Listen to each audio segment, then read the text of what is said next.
പിതാവിന്റെയും പുത്രന്റെയും പരിശുദ്ധാത്മാവിന്റെയും നാമത്തിൽ ആമേൻ. അമ്മേ പരിശുദ്ധ അമ്മേ, അമ്മേ പരിശുദ്ധമേ, ദൈവമാതാവേ, കൃപാസനത്തിലൂടെ ഞങ്ങൾക്കും ഞങ്ങളുടെ ദേശത്തിനും അമ്മ മധ്യസ്ഥം തേടി തന്ന എല്ലാ അനുഗ്രഹങ്ങൾക്കും കൃപകൾക്കും ഞങ്ങളിപ്പോൾ ഹൃദയം നിറഞ്ഞ നന്ദി പറയുന്നു. അമ്മേ പരിശുദ്ധമ്മേ, ദൈവമാതാവേ, 2004 ഡിസംബർ 7 ഉച്ചകഴിഞ്ഞ് 2:30 കൃപാസനത്തിൽ സംഭവിച്ച അമ്മയുടെ പ്രത്യക്ഷപ്പെടലിനെക്കുറിച്ച് തിരുസഭയ്ക്ക് സമർപ്പിച്ചിരിക്കുന്ന പഠനരേഖകളുടെ മേൽ സഭാത്മകമായ പഠനം ആരംഭിക്കുവാൻ ഞങ്ങൾ പ്രാർത്ഥിക്കുന്നു. അമ്മേ പരിശുദ്ധമേ, ഭൂസ്വർലോകങ്ങളുടെ രാജ്ഞിയായ അങ്ങേയ്ക്ക് ഭൗമസംരക്ഷണത്തിനായി പ്രപഞ്ചപ്രകൃതിയെ തന്നെ തിരുസഭ പ്രതിഷ്ഠിക്കുവാൻ ഈ പ്രത്യക്ഷീകരണം വഴി ഇടയാക്കണമേ. പരിശുദ്ധമേ, ജപമാല മാതാവേ, സകല കൃപാസനം പ്രാർത്ഥനയോടും ചേർത്ത് ഞങ്ങളിപ്പോൾ പ്രാർത്ഥിക്കുന്ന ഈ കുടുംബത്തിന്റെ പ്രത്യേക നിയോഗം മക്കളെ.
അമ്മയുടെ പ്രത്യക്ഷീകരണത്തിന്റെ ഈ അനുഗ്രഹവേളയിൽ ഞങ്ങൾക്ക് സാധിച്ചു തരുവാൻ കനിയണമേ.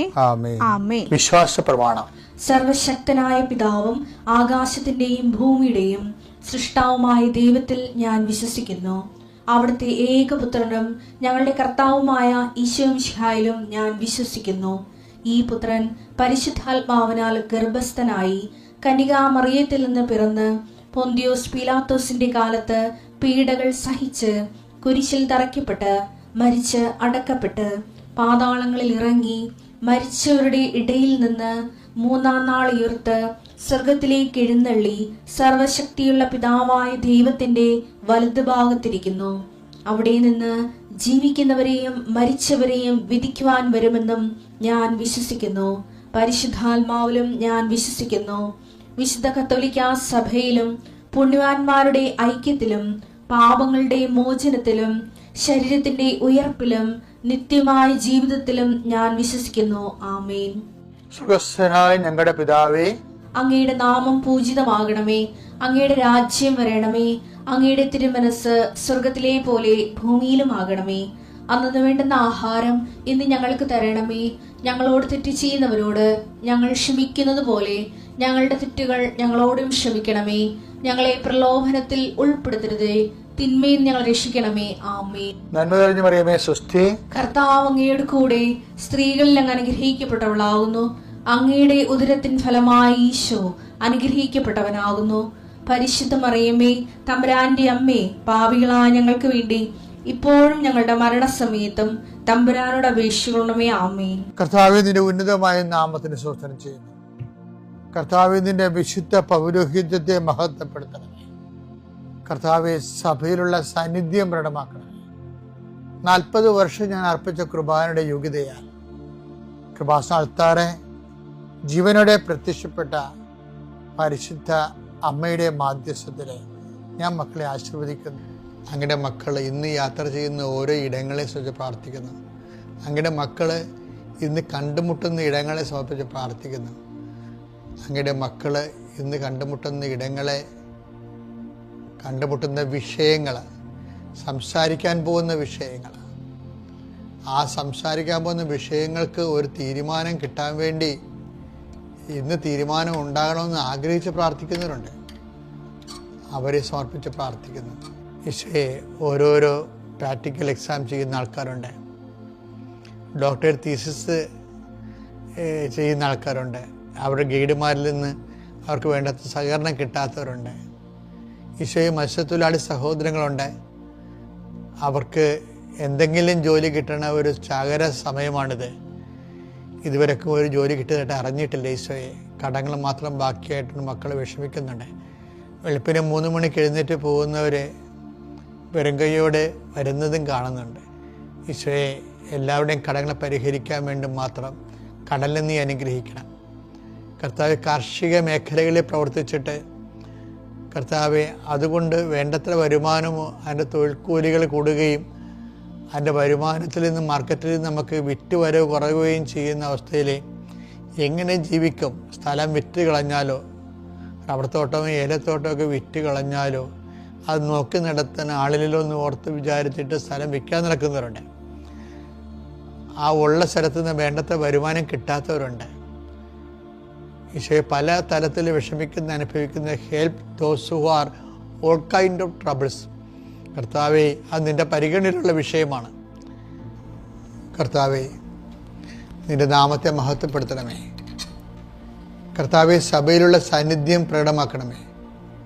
അമ്മേ, പരിശുദ്ധമ്മേ, ദേവമാതാവേ, ആരെല്ലാം ഇപ്പോൾ ഉണർന്നിരുന്ന് പ്രാർത്ഥിച്ച് ഈ പ്രാർത്ഥനയോട് ചേരുന്നുണ്ടോ, ആരെല്ലാം ഈ പ്രാർത്ഥനയിൽ ആശ്രയിക്കുന്നുണ്ടോ, അവരെ എല്ലാം നീ ആശീർവദിക്കണം.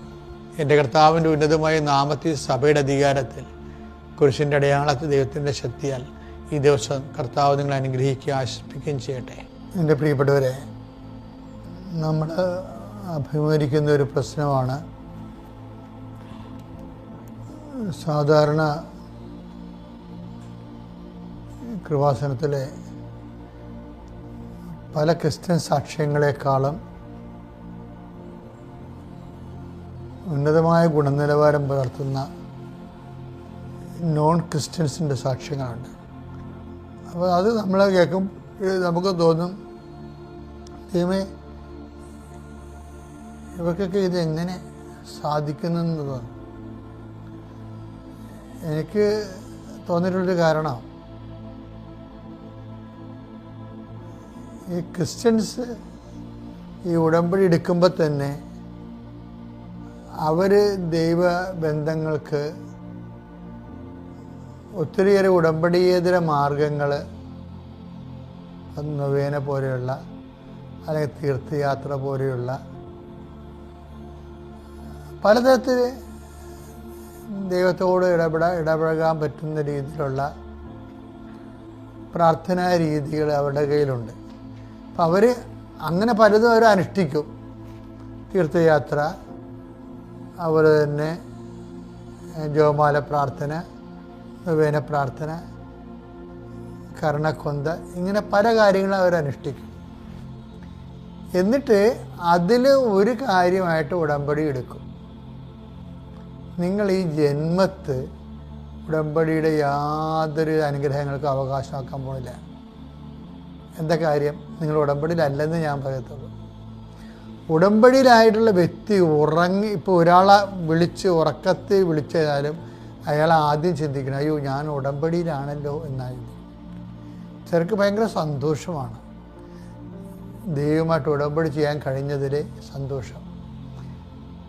ചില ആൾക്കാർക്ക് ഉടമ്പടി എടുക്കുന്നത്, മറ്റുള്ളവരൊക്കെ ഉടമ്പടി എടുക്കുന്നുണ്ടല്ലോ, ഇപ്പോൾ എങ്ങാനും പഠിക്കൽ ബിരിയാണി വിളമ്പിയാലാ എന്ന് വിചാരിച്ചുകൊണ്ട് അവർക്കെങ്ങനെ അനുഗ്രഹം കിട്ടുമ്പോൾ നമുക്ക് ഉറഞ്ഞു പോയാലോ എന്ന് വിചാരിച്ചുകൊണ്ട് ഇനി അത് എടുത്തില്ലെങ്കിൽ വേണ്ട, ഇനി ഉടമ്പടി എടുത്തില്ലെന്ന് വേണ്ട, ഇനി അതും എടുത്തേക്കാമെന്ന് വിചാരിച്ചുകൊണ്ട് ചുമ്മാ കയറി ഉടമ്പടി എടുക്കുന്ന ആൾക്കാരുണ്ട്. അങ്ങനെ ഓരോരോ സാഹചര്യത്തിൽ, നിങ്ങൾ ഏതെങ്കിലും ഒരു സാഹചര്യത്തിൽ ഉടമ്പടി എടുത്താൽ ഒരിക്കലും ഉടമ്പടി അതിനെ ക്ലച്ച് കിട്ടത്തില്ല.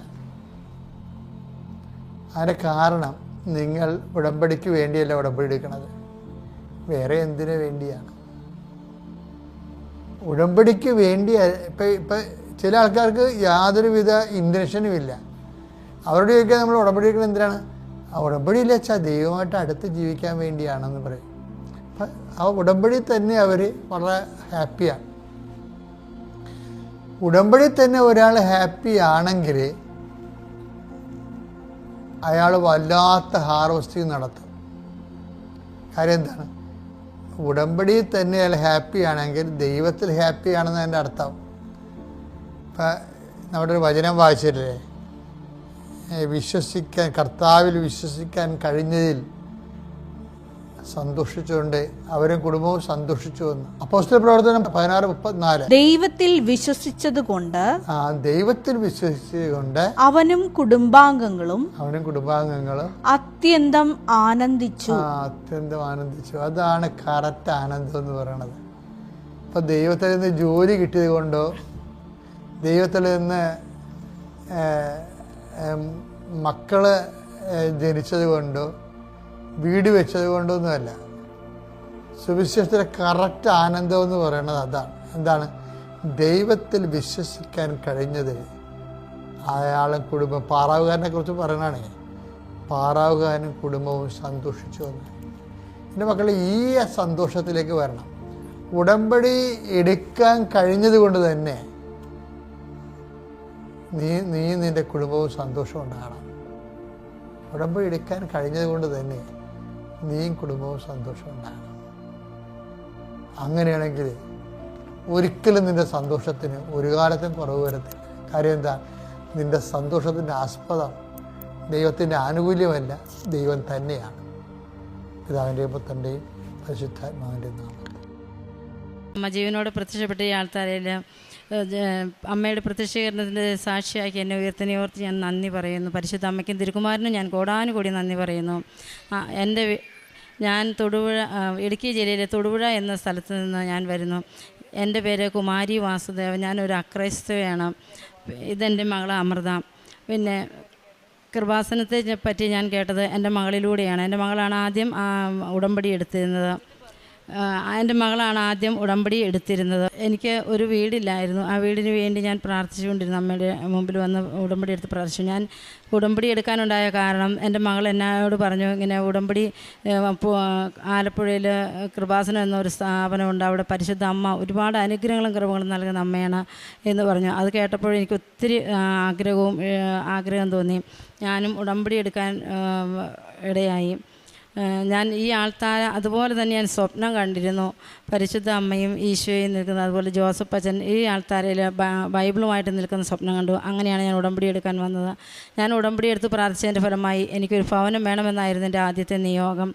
ആ നിയോഗത്തിലൂടെ പരിശുദ്ധ അമ്മ എനിക്ക് ഞാൻ ഉദ്ദേശിച്ചതിനേക്കാളും വലിയൊരു ഭവനം തന്നെ എന്നെ അനുഗ്രഹിച്ചതിനോർത്ത് ഞാൻ നന്ദി പറയുന്നു. ഞങ്ങൾ ഒരുപാട് സ്ഥലങ്ങൾ നോക്കി, വീട് വെക്കുന്നതിന് വേണ്ടി സ്ഥലങ്ങൾ നോക്കി അന്വേഷിച്ചുകൊണ്ടിരുന്നു. പക്ഷേ ഒന്നും ശരിയായില്ല. ഒത്തിരി തടസ്സങ്ങളായിരുന്നു എല്ലാത്തിനും. അത് കഴിഞ്ഞ് ഒരു മകനെ തന്നെ ഒരാളിലൂടെ എനിക്ക് ഒരാളെ തന്നെയാണ് പരിശുദ്ധ അമ്മ എനിക്ക് ഒരുക്കി തന്ന ഒരു വീട് കാണുവാനും അത് വാങ്ങിക്കുവാനും വേണ്ടിയിട്ടൊരു ആളെ തന്നെയാണ് അമ്മ എനിക്ക് പരിശുദ്ധ അമ്മ എനിക്ക് അമ്മയുടെ ഇടപെടലിലൂടെ തന്നത്. അങ്ങനെ ഒരു വീട് കാണുവാനിടയായി. ആ വീടും സ്ഥലവും ഞങ്ങൾ വാങ്ങിച്ചു. പിന്നെ ഞങ്ങൾ താമസിച്ചിരുന്ന എൻ്റെ ഭർത്താവിൻ്റെ തറവാട്ട് വീട്ടിലാണ്. ആ വീട്ടിൽ അവർ 7 മക്കളാണ് അമ്മയ്ക്കുണ്ടായിരുന്നത്. വീട് ഭാഗോടമ്പടി ചെയ്യേണ്ട ഒരു വീടായിരുന്നു. അപ്പോൾ ഞങ്ങൾക്ക് ഒരു നിവൃത്തിയില്ലാത്ത ഒരു സമയത്താണ് ഞങ്ങൾ അമ്മയെ വിളിച്ച് അപേക്ഷിച്ച് 27 വർഷമായി ഞാൻ വീടിന് വേണ്ടി അപേക്ഷിച്ചുകൊണ്ടിരിക്കുന്നത്. അങ്ങനെ ഇരിക്കുകയാണ്. എല്ലാ വർഷവും മഴക്കാലത്ത് വെള്ളം കയറുന്ന ഒരു സ്ഥലമായിരുന്നു ഞങ്ങളുടേത്. വെള്ളം കയറുമ്പോൾ ഞങ്ങൾ എല്ലാ സാധനങ്ങളും വാരിക്കെട്ടി വേറെ സ്ഥലങ്ങളിലേക്കൂടെ പോയി കഴിയണം. അങ്ങനെയൊക്കെയുള്ളൊരവസ്ഥയിലായിരുന്നു. അപ്പോൾ അങ്ങനെ ഇരിക്കുകയാണ് വീടിന് വേണ്ടി അപേക്ഷിക്കുകയും പരിശുദ്ധ അമ്മ ഒരാളെ തന്നെ തന്ന് ഞങ്ങൾക്കൊരു സ്ഥലവും വീടും കാണിച്ചു തരികയും ആ വീട് ഞങ്ങൾക്ക് വാങ്ങിക്കുവാൻ ഇടയാക്കുകയും ചെയ്തത്. എൻ്റെ മകൾക്ക് വേണ്ടി, എൻ്റെ മകള് UK പോകുന്നതിന് വേണ്ടി ഉടമ്പടി എടുത്തിരുന്നു. ആ മകളുടെ സാക്ഷ്യം അമൃത പറയും. എൻ്റെ പേര് അമൃത. ഞാൻ തൊടുപുഴയിൽ നിന്നാണ് വരുന്നത്. ഞാനൊരു ഹൈന്ദവ വിശ്വാസിയാണ്. ഞാൻ ചെറുപ്പം തൊട്ടേ എനിക്ക് ഈശോനെയും മാതാവിനെയൊക്കെ ഭയങ്കര ഇഷ്ടമായിരുന്നു. പക്ഷേ ഇവിടെ വന്നത് എൻ്റെ ഫ്രണ്ട് വഴിയാണ്. അമ്മ ജീവനോടെ പ്രത്യക്ഷപ്പെട്ട ഈ ഒരു ആലയത്തിൽ അമ്മയുടെ പ്രത്യക്ഷീകരണത്തിൻ്റെ സാക്ഷിയായി വളർത്തിയതിന് അമ്മയോട് ഞാൻ കോടാനുകൂടി നന്ദി പറയുന്നു. അതോടൊപ്പം ഈശോപ്പയോടും. എൻ്റെ ഫ്രണ്ട് വഴിയാണ് ഞാൻ 2023 ഇവിടെ വന്ന് ഉടമ്പടി എടുക്കുന്നത്. ആ സമയത്ത് ഓൾറെഡി ഞാൻ 2 വട്ടം OET എഴുതിയിട്ടുണ്ടായിരുന്നു. ഞാനൊരു നഴ്സിംഗ് പാസ്സായ വ്യക്തിയാണ്. ആ സമയം ഞാൻ 2 വട്ടം OET ഫെയിലാവുകയും മാനസികമായി നല്ലപോലെ തളർന്നിട്ടുണ്ടായിരുന്നു. കാരണം ഒരു OETക്ക് നല്ലൊരു പൈസയാകും എക്സാം എഴുതുന്നതിന്. സാമ്പത്തികമായി ഞങ്ങൾ വളരെ പിന്നോക്കം നിന്ന വ്യക്തികളാണ്. എൻ്റെ അച്ഛൻ 2019 മരിച്ചുപോയ വ്യക്തിയാണ്. ഞങ്ങൾ 3 പെൺകുട്ടികളാണ്. എൻ്റെ അമ്മ മാത്രമായിരുന്നു അന്നൊരു വരുമാനമായിട്ടുണ്ടായിരുന്നുള്ളൂ. അതൊരു ചെറിയ ജോലിയാണ് എൻ്റെ അമ്മയ്ക്ക് ഉണ്ടായിരുന്നത്. അപ്പോൾ ആ ഒരു സാഹചര്യത്തിൽ ഒത്തിരി വട്ടം എക്സാം എഴുതുക എന്ന് വെച്ച് കഴിഞ്ഞാൽ എന്നെക്കൊണ്ട് നടക്കാത്ത കാര്യമായിരുന്നു. അങ്ങനെ ഞാൻ പക്ഷേ നടക്കാത്തത് കൊണ്ട് തന്നെ ഞാൻ ജോലിക്ക് കയറി. കോട്ടയത്തൊരു ഹോസ്പിറ്റലിൽ ഞാൻ ജോലിക്ക് കയറി. പക്ഷേ എൻ്റെ ഫ്രണ്ട്സൊക്കെ അത്യാവശ്യം നന്നായി പ്രാർത്ഥിക്കുന്ന വ്യക്തികളായിരുന്നു. എനിക്ക് കിട്ടിയ ഫ്രണ്ട്സ് എല്ലാവരും അങ്ങനെ തന്നെയായിരുന്നു. അവർക്കെല്ലാവർക്കും OET കിട്ടിക്കഴിഞ്ഞപ്പോൾ എൻ്റെ അവസ്ഥ നന്നായിട്ട് അറിയാവുന്നതുകൊണ്ട് തന്നെ അവരെന്നെ ഭയങ്കരമായിട്ട് പ്രോത്സാഹിപ്പിച്ചായിരുന്നു. എക്സാം ഒന്നുകൂടെ എഴുത്, നിനക്ക് പോവണ്ടേ പുറത്തേക്ക്, രക്ഷപ്പെടണ്ടേ എന്നൊക്കെ പറഞ്ഞിട്ട്. ആ സമയത്ത് എൻ്റെ ബെസ്റ്റ് ഫ്രണ്ടും പാസ്സായി നിന്ന സമയമാണ്. അവൾ പറഞ്ഞിട്ട് ഞാൻ എക്സാം എഴുതാനായിട്ട് പോയി. കാശില്ലാതിരുന്നിരുന്ന സമയത്ത് ഞാൻ ചുരുക്കി പിടിച്ചിരുന്ന എൻ്റെ സാലറിയിൽ നിന്നും പിന്നെ അതുപോലെ തന്നെ അമ്മ കുടുംബശ്രീയിൽ നിന്നും മറ്റും എടുത്ത ലോണിനും ഒക്കെ കൂടിയിട്ടാണ് ഞാൻ പരീക്ഷ എഴുതിയത്.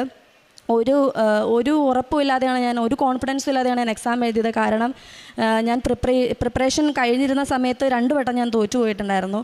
അപ്പം ഉടമ്പടി എടുത്തതിന് ശേഷമാണ് ഞാൻ 3ാമത് എക്സാം എഴുതാൻ വേണ്ടി വരുന്നത്. അതെൻ്റെ ഒരു ഫ്രണ്ട് വഴിയാണ് ഞാൻ ഇവിടെ ഉടമ്പടി എടുക്കുന്നത്. അതിനുശേഷം ഈ ജോലിയുടെ തിരക്കുകൊണ്ട് തന്നെയും എനിക്ക് പഠിക്കാനുള്ള ഒരു ഇതൊക്കെ അങ്ങ് പോയായിരുന്നു. കാരണം ഓൾറെഡി ഫെയിലായി, മാനസികമായി നമ്മൾ തളർന്നു. പക്ഷേ ഇവിടെ വന്ന് ഉടമ്പടി എടുത്തു. എനിക്ക് പഠിക്കാനൊന്നും തോന്നുന്നില്ല. ഞാൻ ആകെ പ്രാർത്ഥിച്ചത്, മാതാവേ എനിക്ക് അറിഞ്ഞുകൂടാ ഒന്നും, ഞാൻ പഠിച്ചതൊക്കെ മറന്നുപോയി, എനിക്ക് സമയമില്ല പഠിക്കാൻ, നീ കൂടെ വന്നേക്ക് എന്നുള്ള രീതിയിലാണ് ഞാൻ പോയത്. എക്സാമിന് പോയപ്പോൾ എനിക്ക് സ്പീക്കിങ് ഭയങ്കര ഒരു മൊഡ്യൂളാണ് OETയിലെ. സ്പീക്കിങ് എനിക്ക് ഭയങ്കര ടഫായിട്ടുള്ളൊരു സാധനമാണ്. പക്ഷേ അപ്പോൾ ഞാൻ എന്ന് പ്രാർത്ഥിച്ചത് ഇത്ര മാത്രമാണ്, ദൈവമേ നാണം കെടുത്താനുള്ളൊരിട വരുത്തരുത്. ആ വന്നിരിക്കുന്ന വ്യക്തിക്ക് എന്തൊരു മണ്ടിയാന്നുള്ള രീതിയിൽ എന്നെ കാണാനുള്ളൊരിട വരുത്താതെ എന്നെ അത്രയും കാം ആൻഡ് ക്വയറ്റായിട്ട് വെക്കുന്ന ഒരു വ്യക്തിനെ എനിക്ക് എക്സാമിനറായിട്ട് കിട്ടണം എന്ന് ഞാൻ ഒത്തിരി പ്രാർത്ഥിച്ചായിരുന്നു. കൃപാസനത്തിൽ എൻ്റെ കാശ് രൂപവും അതുപോലെ തന്നെ ഉപ്പും എല്ലാം ഞാൻ കൊണ്ടുപോയായിരുന്നു. ഞാൻ പരീക്ഷ എഴുതുന്നിടത്തൊക്കെ ഇട്ട് ഞാൻ പ്രാർത്ഥിച്ചിട്ടാണ് പരീക്ഷയ്ക്ക് ഇരുന്നത്. അതുപോലെ തന്നെ പരീക്ഷയുടെ സമയത്ത് ടെൻഷൻ കൊണ്ടാവാം ഞാൻ ഫുള്ളി ബ്ലാങ്ക് ആയിപ്പോയി. എനിക്ക് എക്സാമൊന്നും വായിക്കാൻ പറ്റുന്നില്ല, റീഡിങ്ങിന് ഒന്നും ടിക്ക് ചെയ്യാൻ പറ്റുന്നില്ല. അപ്പോൾ എനിക്ക് ഓരോ ഓപ്ഷനായിട്ട് എൻ്റെ മനസ്സിൽ വരും, അത് ടിക്ക് ചെയ്തോ ഇത് ടിക്ക് ചെയ്തോ എന്നുള്ള രീതിയിൽ. ആ മൊഡ്യൂളിൽ ഞാൻ പാസ്സായി. അതുപോലെ തന്നെ സ്പീക്കിങ്ങിന് പോയപ്പം വളരെ നല്ലൊരു മാഡമായിരുന്നു എനിക്ക് കിട്ടിയത്. എന്നെ അത്രയ്ക്കും കോൺഫിഡൻസ് ആയിട്ട് എന്നെ അത്രയും കംഫർട്ടബിൾ ആക്കി വെച്ച ഒരു മാഡമായിരുന്നു എനിക്ക് എക്സാമിന് ഉണ്ടായിരുന്നത്. എനിക്ക് ടൈം തീരാന്നിട്ട് തന്നെ മാഡം വീണ്ടും ക്വസ്റ്റ്യൻ റിപ്പീറ്റ് ഒക്കെ പറഞ്ഞു തന്ന് എന്നെ അത്രയും സമാധാനപരമായി എന്നെ അവിടെ നിന്ന് ഇറക്കി വിട്ടു. പിന്നെ എനിക്കൊരു സന്തോഷം ഉണ്ടായിരുന്നു, തോറ്റാലും കുഴപ്പമില്ല, നാണം കെടാതെ ഇറങ്ങിയല്ലോ എന്നുള്ളൊരു സന്തോഷത്തിലാണ് ഞാൻ അവിടെ നിന്ന് ഇറങ്ങുന്നത്. റിസൾട്ട് വന്നപ്പോൾ റിസൾട്ട് നോക്കാൻ എനിക്ക് ഭയങ്കര പേടിയാണ്. കാരണം ഒന്നും പഠിക്കാതെ പോയ ആര് പാസ്സാക്കാനെന്നുള്ള രീതിയിൽ ഞാൻ നിന്നിരുന്നു. പക്ഷേ റിസൾട്ട് വന്നപ്പോൾ പരിശുദ്ധ അമ്മ എന്നെ പാസ്സാക്കി. അത് കഴിഞ്ഞ് പോകാൻ വേണ്ടിയിട്ട് ഒത്തിരി ചിലവുണ്ട്. നമ്മൾ UK ആണ്, എനിക്ക് UK സ്കോറായിരുന്നു. UK പോകാൻ വേണ്ടിയിട്ട് ഒരുപാട് ചിലവുണ്ട്. സാധനങ്ങൾ മേടിക്കണം, വിസ പ്രോസസ്സിങ്, അങ്ങനെ ഒത്തിരി കാര്യങ്ങളുണ്ടായിരുന്നു. ഞാൻ പറഞ്ഞ പോലെ തന്നെ ഞങ്ങൾക്ക് അധികം വരുമാനമൊന്നും ഉണ്ടായിരുന്നില്ല. ആ സമയത്ത് എനിക്ക് ഉടമ്പടി എടുത്തതിന് ശേഷം എൻ്റെ ജീവിതത്തിൽ വന്ന ഏറ്റവും വലിയ മാറ്റം എന്ന് വെച്ച് കഴിഞ്ഞാൽ, എവിടെ പോയാലും എനിക്കൊരാളെ ദൈവം അവിടെ കണ്ടുവച്ചിട്ടുണ്ടാവും എന്നെ ഹെൽപ്പ് ചെയ്യാനായിട്ട്, ഞങ്ങളെല്ലാവരും ഹെൽപ്പ് ചെയ്യാനായിട്ട്. ആ സമയത്ത് അത്രയും കാശിൻ്റെ ആവശ്യം വന്നപ്പം എൻ്റെ ഫ്രണ്ട് കോട്ടയത്താണ്, അവളുടെ പപ്പ ഇങ്ങോട്ട് വിളിച്ചിട്ട് സംസാരിച്ചു. അമ്മയോട് സംസാരിക്കണം എന്ന് പറഞ്ഞ് അമ്മയോട് ചോദിച്ചു, ഇങ്ങനെ കുറേ കാശിൻ്റെ ആവശ്യമില്ലേ, എന്നാ ചെയ്യുന്നേ, കാശില്ലല്ലോ എന്നൊക്കെ പറഞ്ഞപ്പോൾ അമ്മ പറഞ്ഞു ലോൺ എടുക്കാം, പിന്നെ കയ്യിലുള്ള സ്വർണ്ണമൊക്കെ വിൽക്കാം എന്നുള്ള രീതിയിൽ സംസാരിച്ചിരുന്നു അമ്മ. പക്ഷേ അവളുടെ പപ്പ പറഞ്ഞു, വേണ്ട അങ്ങനെ ചെയ്യരുത്, ഇനി ഞങ്ങൾ 3 പെൺകുട്ടികളാണ്, എങ്ങനെ അവരെ പഠിപ്പിക്കും, അതുകൊണ്ട് അങ്ങനെ ലോണൊന്നും എടുത്ത് നശിപ്പിക്കരുത്, പപ്പ ഒരാളെ പരിചയപ്പെടുത്തി തരാമെന്നല്ല, അദ്ദേഹം ഇങ്ങനെ പാവപ്പെട്ട പിള്ളേരെ ഹെൽപ്പ് ചെയ്യാൻ വേണ്ടി നിൽക്കുന്ന ഒരാളാണ്. അദ്ദേഹത്തിന് പേര് പറയാൻ താല്പര്യമില്ല, പക്ഷേ പൈസ തന്ന് സഹായിക്കും, പലിശയൊന്നും കൊടുക്കാതെ, ജോലി കിട്ടിക്കഴിഞ്ഞ് കാശൊക്കെ ആയി കഴിയുമ്പം അടച്ചു തീർത്താൽ മതി എന്ന് പറഞ്ഞിരുന്നു. അങ്ങനെ അദ്ദേഹം എനിക്ക് 2 ലക്ഷം രൂപ തന്ന് സഹായിച്ചു. പിന്നെ അമ്മ സാധനങ്ങളൊക്കെ മേടിക്കാനൊക്കെ ആയിട്ട് അമ്മ കുടുംബശ്രീയിൽ നിന്നൊക്കെ ലോൺ എടുത്തിട്ടുണ്ടായിരുന്നു. അതിനുശേഷം ഞാൻ പോയി. യുകെയിലോട്ട് പോകാനുള്ള സാധനങ്ങൾ മേടിക്കാനും മറ്റും ഞങ്ങൾക്ക് അതിനുള്ള ഇതൊന്നും ഇല്ലായിരുന്നു, അറിയത്തുമില്ല എങ്ങനെയാണ് ചെയ്യേണ്ടതെന്ന്. അപ്പോൾ ഞാൻ കോട്ടയത്തായിരുന്നതുകൊണ്ട് തന്നെ എൻ്റെ ഫ്രണ്ടിൻ്റെ വീട്ടിലായിരുന്നു ഞാൻ പോയിക്കൊണ്ടിരുന്നത്. അവരുടെ മോളെപ്പോലെ തന്നെ എന്നെ കൊണ്ടുപോയി ഓരോ സാധനങ്ങളെല്ലാം പർച്ചേസ് ചെയ്ത് അത് പാക്ക് ചെയ്ത് എനിക്ക് വീട്ടിൽ കൊണ്ടു തന്നു. എനിക്കൊന്നും അറിയേണ്ടി വന്നിട്ടില്ല. കംപ്ലീറ്റ്ലി പാക്ക് ചെയ്ത് വീട്ടിലോട്ട് പെട്ടിയായിട്ടാണ് എന്നെ പറഞ്ഞു വിട്ടത് പോകുന്നതിൻ്റെ 2 ദിവസം മുന്നേ.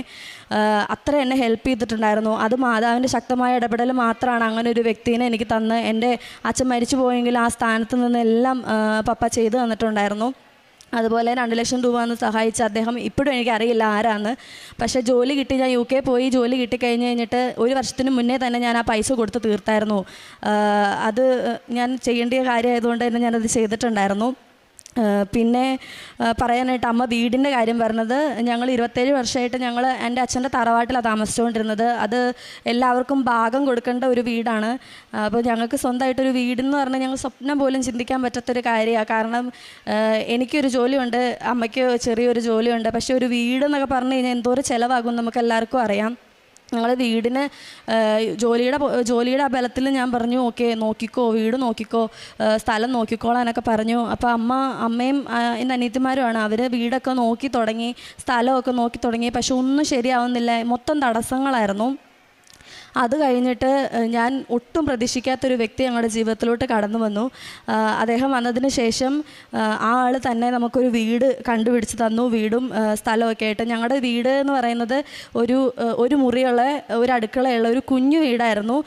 അമ്മ പറഞ്ഞതുപോലെ തന്നെ എൻ്റെ വീട് തൊടുപുഴയാണ്. അപ്പോൾ പുഴയിൽ എപ്പോഴും വെള്ളം കയറുന്ന, മഴക്കാലത്ത് ഞങ്ങൾക്ക് എപ്പോഴും വീട്ടിൽ വെള്ളം കയറും. സാധനങ്ങളൊക്കെ പെറുക്കി വേറെ ആൾക്കാരുടെ വീട്ടിൽ പോവുക, അവിടെ നിന്ന് നമുക്ക് നല്ലൊരു ട്രീറ്റ്മെൻറ്റ് കിട്ടുന്നില്ല എന്ന് വെച്ച് കഴിഞ്ഞാൽ ഭയങ്കര ബുദ്ധിമുട്ടുള്ള കാര്യമാണ്. അപ്പം ആ സമയത്ത് നമുക്ക് ഒത്തിരി സങ്കടം വന്നിട്ടുണ്ട്, ഒത്തിരി കരഞ്ഞിട്ടുണ്ട് അങ്ങനെ പോകേണ്ടി വരുന്ന സമയത്ത്.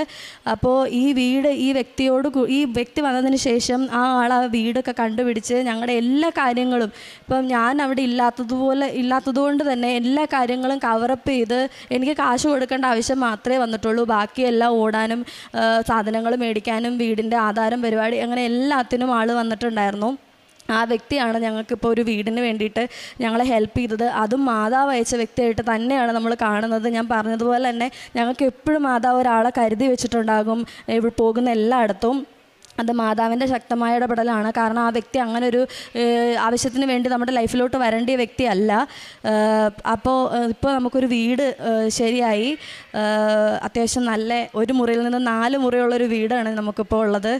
60 ലക്ഷം രൂപയുള്ളൊരു വീടാണ്. ലോണൊക്കെ ഉണ്ട്, പക്ഷേ എങ്കിലും അടച്ചു തീർക്കാനുള്ള കരുത്ത് എൻ്റെ മാതാവ് എനിക്ക് തന്നിട്ടുണ്ട്. പിന്നെ ആ വീടിൻ്റെ പാലുകാച്ചാണ് ജൂൺ 4-ാം തീയതി വരുന്ന ജൂൺ 4-ാം തീയതി.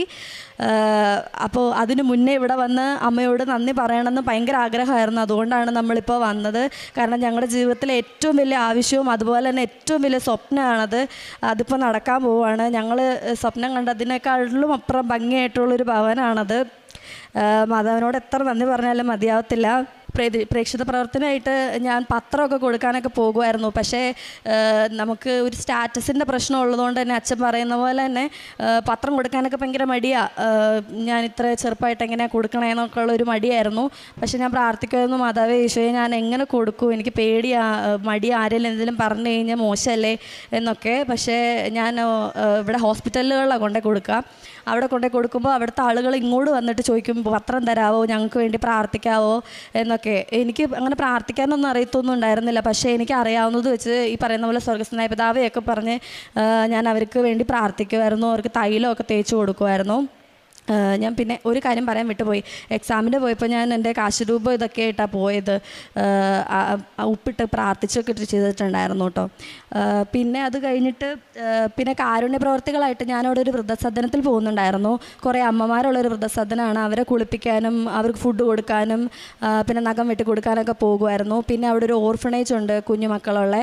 അവർക്ക് കുറേ ചെരുപ്പ് ഒക്കെ ഞാൻ ജോലി ചെയ്തുകൊണ്ടിരുന്ന സമയത്ത്, ഇവിടെ നാട്ടിൽ ജോലി ചെയ്തുകൊണ്ടിരുന്ന സമയത്ത് കുറേ ചെരുപ്പും കാര്യങ്ങളൊക്കെ മേടിച്ചു കൊടുക്കുമായിരുന്നു. പിന്നെ ഇപ്പോഴും എനിക്ക് കിട്ടുന്ന സാലറിയുടെ ഒരു അംശം, ഒരു തയ്ത്ത് ഞാൻ കൊടുക്കാറുണ്ട് പാവപ്പെട്ടവർക്ക്.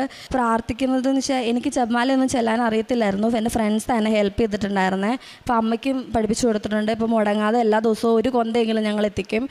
പിന്നെ ബൈബിള് വായിക്കും, അരമണിക്കൂർ വീതം ബൈബിള് വായിക്കാറുണ്ട്.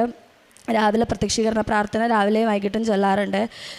പിന്നെ ഞാൻ UK-ലായതുകൊണ്ട് തന്നെ ഇനി അവിടെ പള്ളിയിലൊക്കെ പോകും. എനിക്കിഷ്ടമാണ്.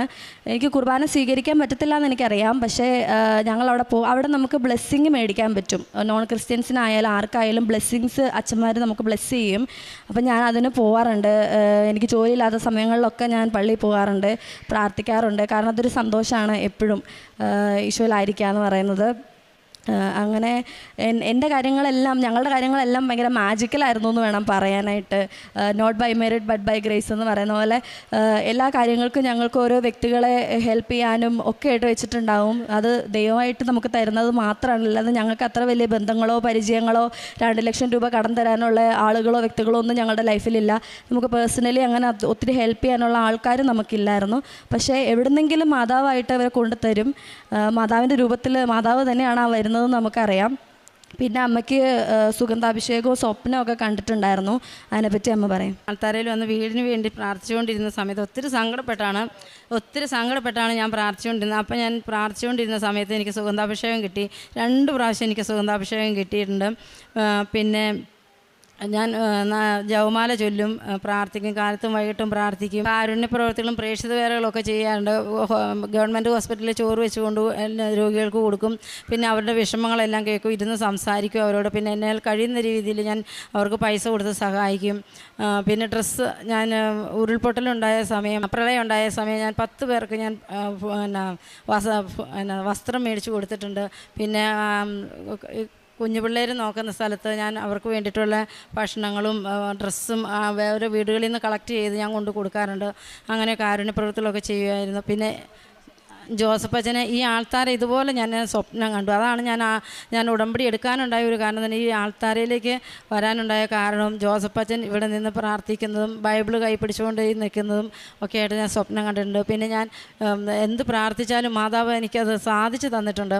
പിന്നെ എനിക്ക് എന്തൊരു അസുഖം വന്നാലും ഞാൻ ഉപ്പ്, തേന്, തൈലം ഇതെല്ലാം ഉപയോഗിച്ചാണ് ഞാൻ എൻ്റെ രോഗങ്ങളെ തൊട്ട് പ്രാർത്ഥിക്കുന്നത്.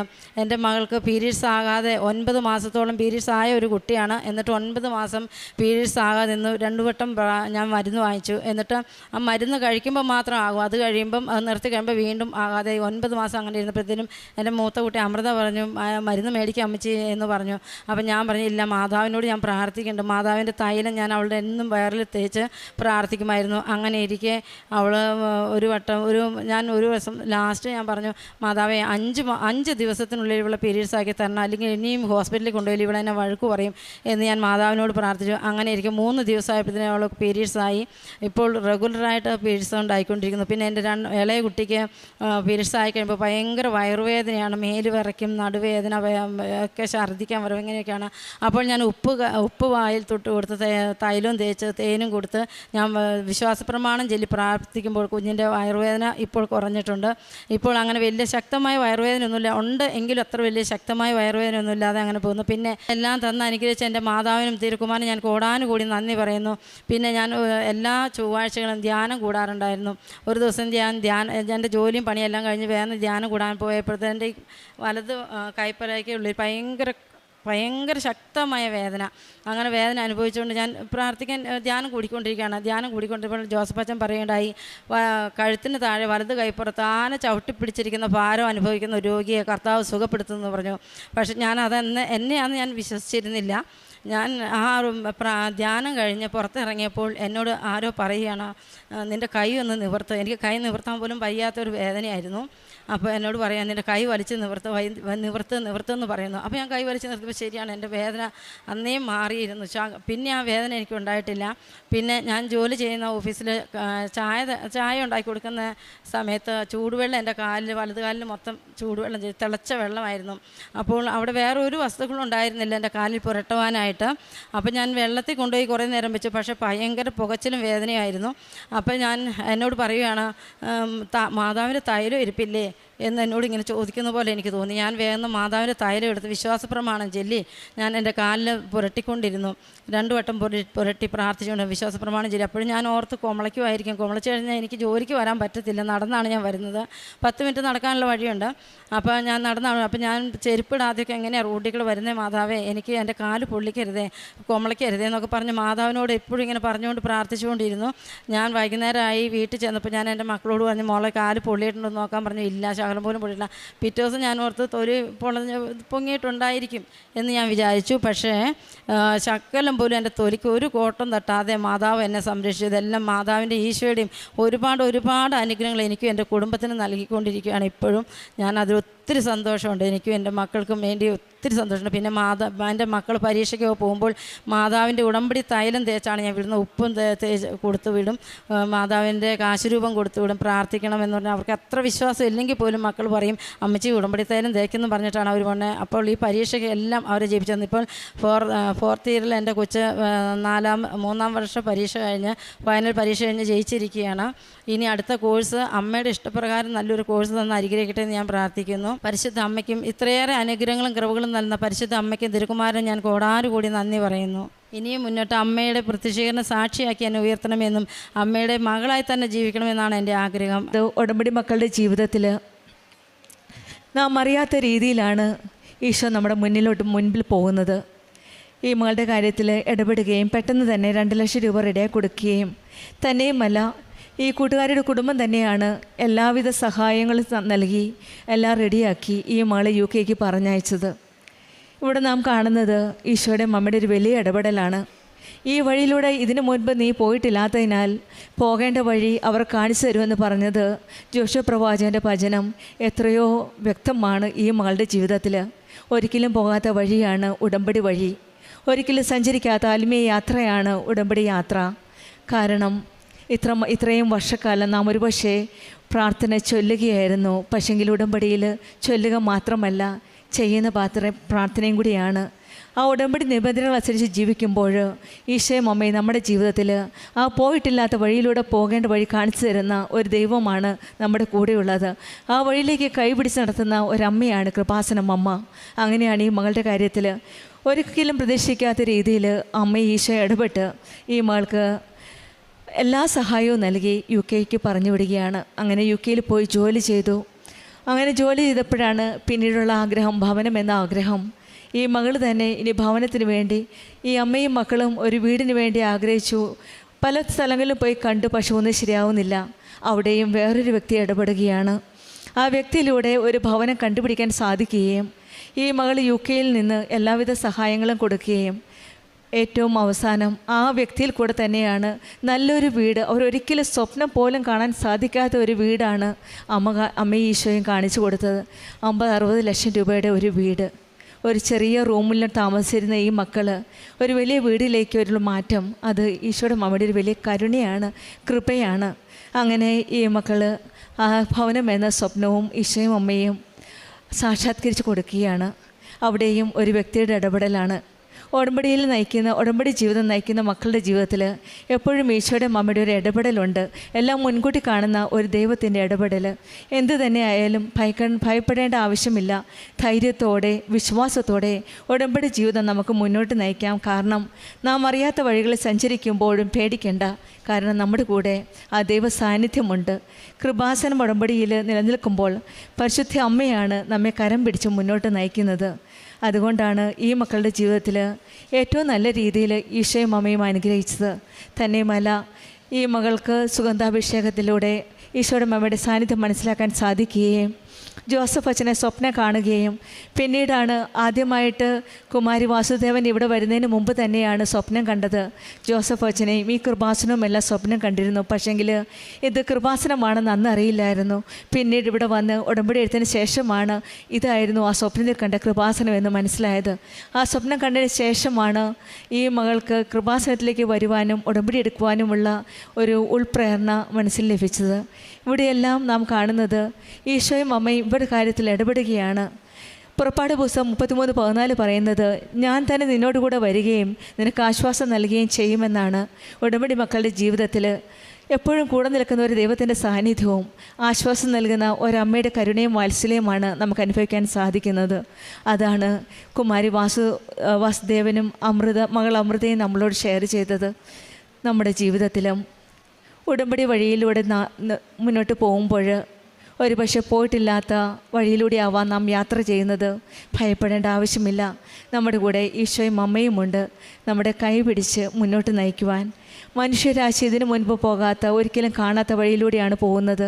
അറിയാത്ത കാണാത്ത വഴികളിലൂടെ യാത്ര ചെയ്യുമ്പോൾ ദൈവം നമ്മുടെ കൂടെയുണ്ട്.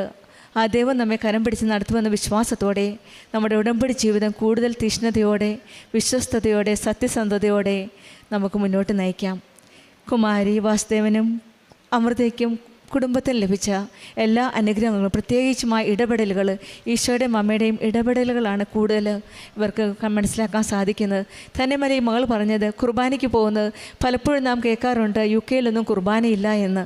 പക്ഷെങ്കിൽ ഈ മകൾ പറയുന്നത് ഞാൻ പള്ളി കണ്ടുപിടിച്ച് UK കുർബാനയ്ക്ക് പോവും, കുർബാന സ്വീകരിക്കാൻ പറ്റില്ല കാരണം ഞാൻ അക്രൈസ്തവ മകളാണ്. പക്ഷേങ്കിൽ കുർബാന സ്വീകരിച്ചില്ലെങ്കിലും എനിക്ക് അച്ഛൻ്റെ ബ്ലെസ്സിങ് കിട്ടും, വചനം ശ്രവിച്ച് ഞാൻ കുർബാനയ്ക്ക് പോകുമെന്നാണ്. ഇവിടെയാണ് ഇവർക്ക് കിട്ടുന്ന കൃപ. ഉടമ്പടിയിൽ നിബന്ധനകൾ പാലിച്ച് ഈശോയുടെ അമ്മയോട് ചേർന്ന് നിൽക്കുമ്പോൾ ഈശോയും അമ്മയും നമ്മുടെ കൂടെയുണ്ട്. കാരുണ്യ പ്രവർത്തികളായിട്ട് കുളിപ്പിക്കുവാനും മറ്റുള്ളവർക്ക് വേണ്ടി സഹായം ചെയ്യുവാനും ഒക്കെയുള്ള ആ തീഷ്ണത, ഈശോയെ അറിയിക്കുവാനും അറിയാത്തവരെ അറിയിക്കുവാനും അറിഞ്ഞവരെ ആഴപ്പെടുത്തുവാനുമുള്ള ആ ശുശ്രൂഷയ്ക്കുള്ള ആ വചന പ്രഘോഷണത്തിനുള്ള ദൈവത്തിൻ്റെ സ്നേഹം മറ്റുള്ളവർക്ക് പങ്കുവെക്കാനുള്ള ആ തീഷ്ണത ഇവരിലുണ്ട്. ഇതെല്ലാം കണ്ടിട്ടാവാം ഒരുപക്ഷെ ഈശോയും അമ്മയും ഇവരെ കനിഞ്ഞ് അനുഗ്രഹിച്ചത്. ഒരു മെറിറ്റുമില്ലാത്ത ഇവരെ ദൈവത്തിൻ്റെ കൃപയിലൂടെ ഇത്രയും ഉയർത്തിയ ദൈവത്തിന് നമ്മൾക്ക് കരങ്ങളടിച്ച് ദൈവത്തെ മഹത്വപ്പെടുത്താം. അത്യപൂർവ ദൈവാനുഭവങ്ങൾ ഇനി നിങ്ങൾക്കും സ്വന്തം.